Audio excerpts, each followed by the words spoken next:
In the Midwest, we don't shop at Kroger, like the sign says. We shop at Krogers, with an S. And we don't call this Meijer. We call it Meijers. I've even heard this called K-Marts. And of course, Walmarts. The late, great Montgomery Ward we called Wards, of course. And even they called it Wards, being from the Midwest themselves, Chicago to be exact. The same hometown as Sears Roebuck. Yes, they call themselves Wards on the battery label of the radio I'm going to show you today. But there was a name by which they were commonly and affectionately known that they would never call themselves. Do you remember it?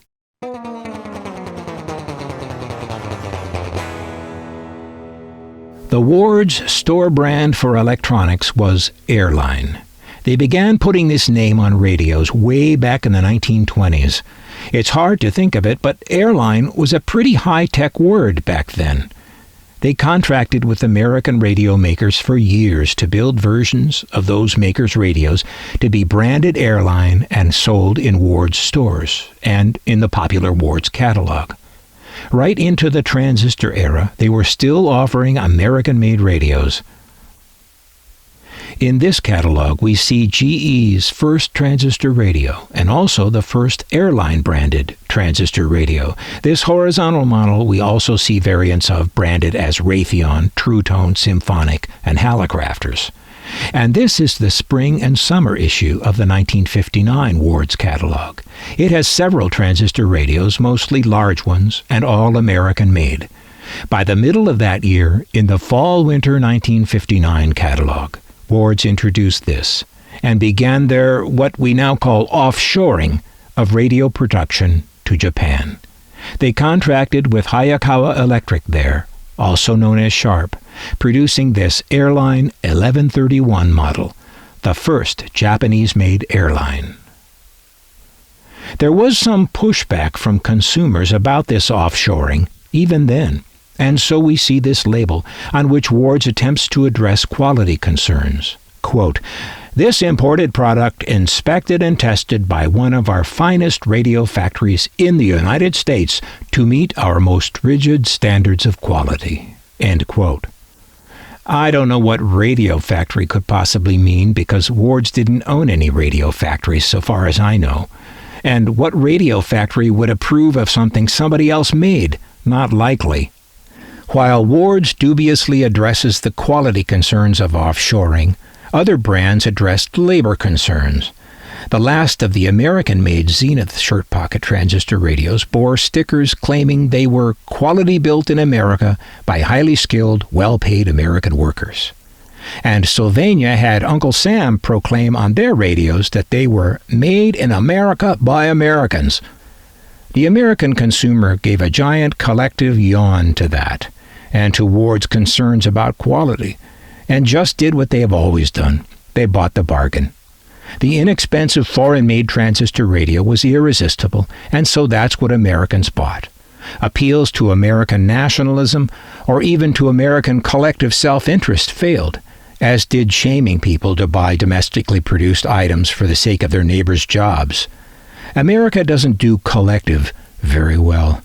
If it did, the biggest selling car brand in America would still be Chevrolet, or at least American. Even today, people rail about how everything seems to be made in China. Yet when you go to America's #1 dispensary of Chinese goods, Walmarts, you see these very same people standing in line to buy more of it. As you can see, this radio is a beauty. Sharp made variants of this radio for several others too, and we see those variants branded as Seminole, Belvedere, Invicta, this wonderful Vanguard, and others.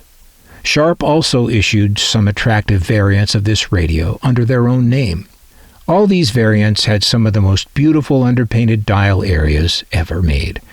In keeping with Ward's somewhat subdued Midwestern values, the airline versions, like the one we're looking at today, were not among the most decorative.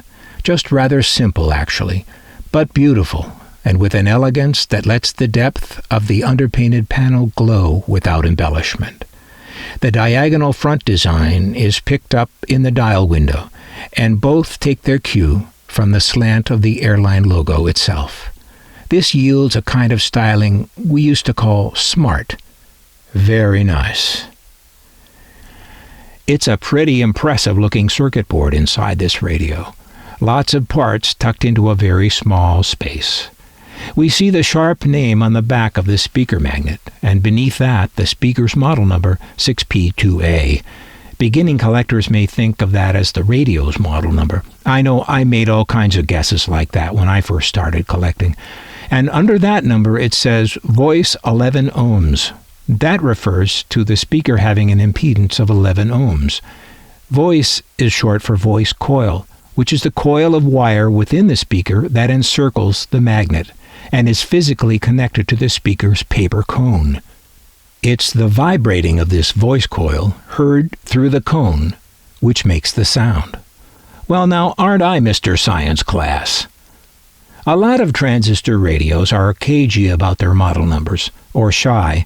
This one is very forthcoming. It not only tells us what the model number is, 1131, but it also tells us what colors this model comes in. Often, slightly different model numbers are used for different colors, but not in this case. The red, mocha, blue, and this ebony color all share the same model number. The first airline transistor radio made in Japan. Available from Montgomery Ward through their catalog or at their stores. Now, what was that we used to call Montgomery Ward? Oh, yeah. Let's go over to the mall, okay? I want to look at transistor radios. I hear they have a nice airline model at Monkey Ward's.